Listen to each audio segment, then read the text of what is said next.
everybody, welcome back to another video. My name's Sarah, and as you can tell, I am covering a little bit of a heavier topic, the camp mystic lawsuits. For those of you who don't know me well, I have worked at camp since I was 12 years old, and at the recording of this video, I am 18. I, of course, didn't work the COVID years, as you can see on your screen. And I wanted to provide a little bit of insight into the camp mystic lawsuits as somebody who has worked at camp, and I just wanted to take a look at what if the camp is guilty of what they are being accused of and whatnot. So everything I say is my own opinion after doing some extensive research about the flood and what happened. I have linked all my sources in a Google Doc in the description below, and I encourage everybody to do their own research when it comes to topics like this. In this video, I'm talking about the basis for the lawsuits, like what's the basis, payouts, are they justified, and then like the cause of the flooding, is it just a regular natural disaster or is there something more sinister going on, and is Camp Mystic fully to blame? What's their negligence at the camp? Is the camp the only one we should be blaming? And of course, my thoughts. Okay, so the basis for the lawsuits is there were 27 deaths at the camp, including 2 staff and 25 campers. Parents are suing the camp for negligence, and it's like $1 million per lawsuit, and there are about 20 lawsuits. So the camp is claiming that this was an unforeseeable act of God. I think that claim is kind of BS, and they are more focusing on the 166 children that were saved and not the ones that died. So the Guadalupe River is the river that is near Camp Mystic, as you can see on your screen, and it does have a history of flooding, with the last 4 floods before last year's flood being 2015, 2018, 2020, and 2021. And so the camp should have known and made sure that their policies lined up with the state of Texas and taken extra precautions with this river's history of flooding. But they didn't, and you can see all the camps that are along the Guadalupe River, with Camp Mystic being right here.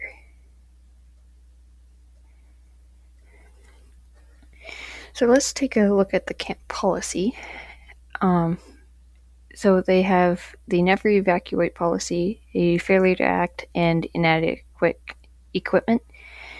The camp told the girls to stay in their cabins during the flood, which is why they were standing on their beds. And mind you, they did not have bunk beds. So it's not like they could just climb a ladder and get on a higher bed. These beds were all like closer to the floor, like regular old beds. And this completely contradicts what the state of Texas has put forth, which requires an evacuation plan for natural disasters. And to quote something from the lawsuit, young campers and counselors were killed because the camp had no plan. It was kind of shitty, wasn't it? And the failure to act was everybody staying in their cabins. The camp director claims that he missed the weather warning, which I find hard to believe if he had a weather app on his phone that was giving him notifications. And there was also lack of equipment and lack of staff training. And improper site locations, the cabins flooded way too easily. The Camp Mystic property has a lot of hills, like it's kind of on a hill thing. And the cabins were lower on that hill, if you want to call it a hill. So those were the cabins were like the first to flood out of all the buildings on the Camp Mystic property. And then the inadequate equipment, survivors stated that there was a lack of functioning equipment and there were communication failures between staff and like minimal walkie-talkie use and no phones for the staff, which like I mean I can understand like if a camp would take staff's phones for like they don't want staff to be distracted like scrolling on social media instead of like being with the kids. Like I can get that perspective. But when it comes to like emergency situations like this, then it's kind of a dumb policy.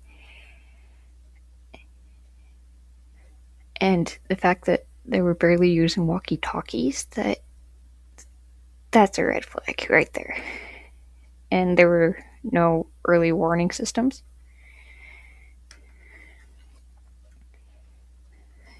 So, for those of you who have no idea what I'm talking about here for weather manipulation and cloud seeding is a weather manipulation tactic that uses substances like silver iodine to encourage precipitation like rain or snow.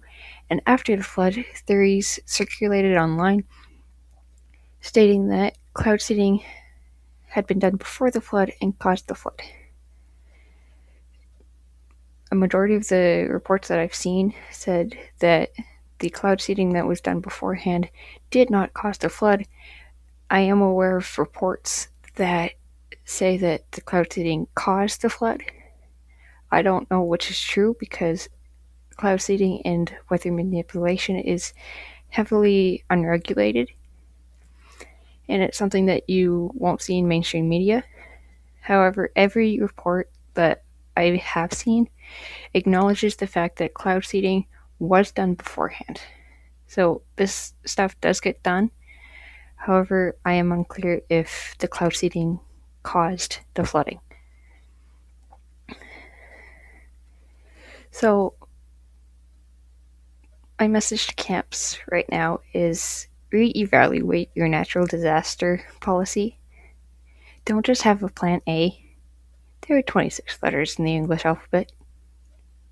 Have a plan B, have a plan C, like seriously, and make sure that your policies is like in line with federal, provincial, territorial, or state laws, and make sure that staff are extremely well trained. And I would even go as far to say like have as many staff as possible trained in first aid. That stuff comes in handy. And then the communication between staff, like admin and staff and whatnot. Like I said before, the communication at Camp Mystic was like virtually non-existent from what I saw. Like, make sure that there is clear communication between all staff. Even if it's like walkie-talkies or you have some sort of like group chat or something. Like, I don't really care what you do in terms of that. Just make sure that there is clear communication.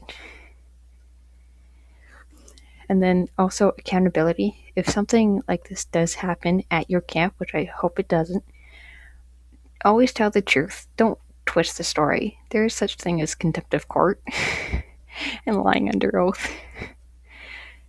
And you don't want to go down that road. I am not a lawyer. I just like you, but you don't want to go down the road of contempt of court and lying under oath.